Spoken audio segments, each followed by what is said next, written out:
يقول المؤلف إمام النووي رحمه الله تعالى: باب الإخلاص وإحضار النية في جميع الأعمال والأقوال والأحوال البارزة والخفية.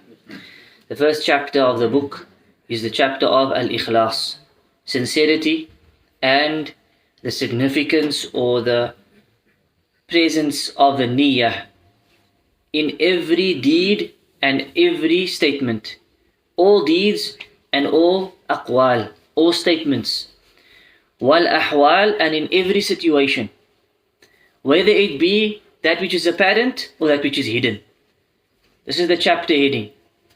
That in every situation, in every deed, and in every statement that we utter, in every situation, whether it's hidden or apparent, we have to have ikhlas, and we have to have our niyyah that is present. What is ikhlas? Ikhlas means that we single Allah subhanahu wa ta'ala out with our intention.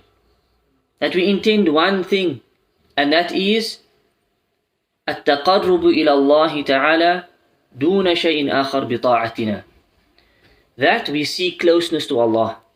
We are seeking to get close to Allah, to reach His happiness and His pleasure, to achieve His reward through our worship, through our obedience, without seeking it from anybody else.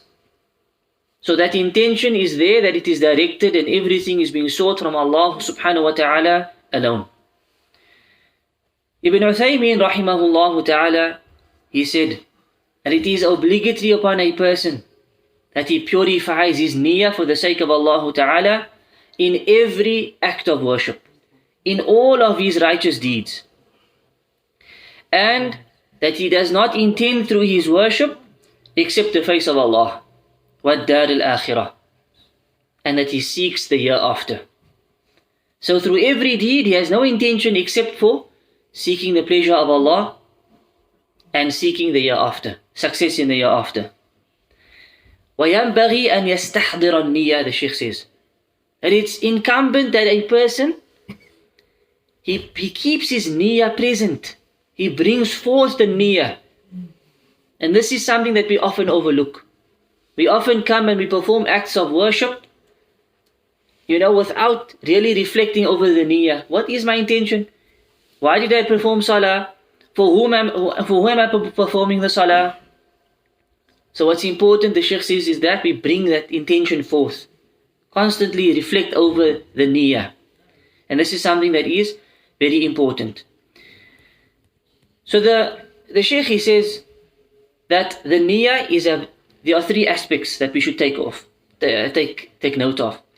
Number one, niyyatul ibadah. We should have a niyyah for the particular act of worship. Number two, that this act of worship is lillahi ta'ala. That this act of worship is for the sake of Allah alone.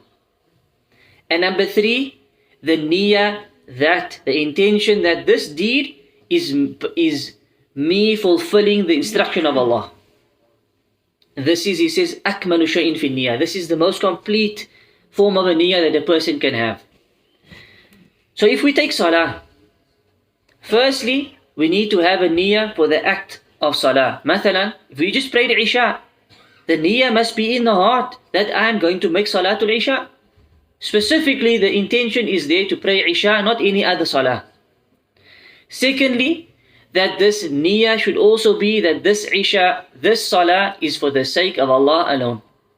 I am not seeking anybody else's pleasure. I'm not seeking anybody else's praise or tazkiyah. Not seeking the recommendation or the praise of any person. Nor am I here to achieve any form of status amongst the people. MashaAllah, the brothers in the masjid every day. So this is what we are seeking. People must praise us in this manner. The heart should be free from this. The heart should be free from this, that we are seeking Allah's pleasure alone. This is lillahi ta'ala. Seeking to get close to Allah Azza wa Jal and not to the hearts of His slaves. We are not seeking to get close to people. We are seeking to get close to Allah. We are not looking for status amongst the people. We want our status with Allah Azza wa Jal. This is the niyyah being lillahi ta'ala. And thirdly, through this act of worship, my intention is to fulfill the command of Allah. So Allah instructed us in many places in the Quran, Aqimus Salah. You have to fulfill and establish the Salah. So by me praying, I am establishing the commandment of Allah. This is what the niyyah should entail. This is what it should have, bi'idhnillahi ta'ala, before we start any act of worship. To try and keep these three things in mind. Have a specific niyyah for that act of worship. Number two, lillahi ta'ala alone. And number three, this is my intention to fulfill the instructions of Allah Azza wa Jal, or the sunnah of Rasulullah sallallahu alayhi wa sallam. Barakallahu feekum, wa sallallahu ala nabiyyina Muhammad wa ala alihi wa sahbihi ajma'in. Subhanakallahumma wa bihamdik. Ashhadu an la ilaha illa anta astaghfiruka wa atubu ilayk.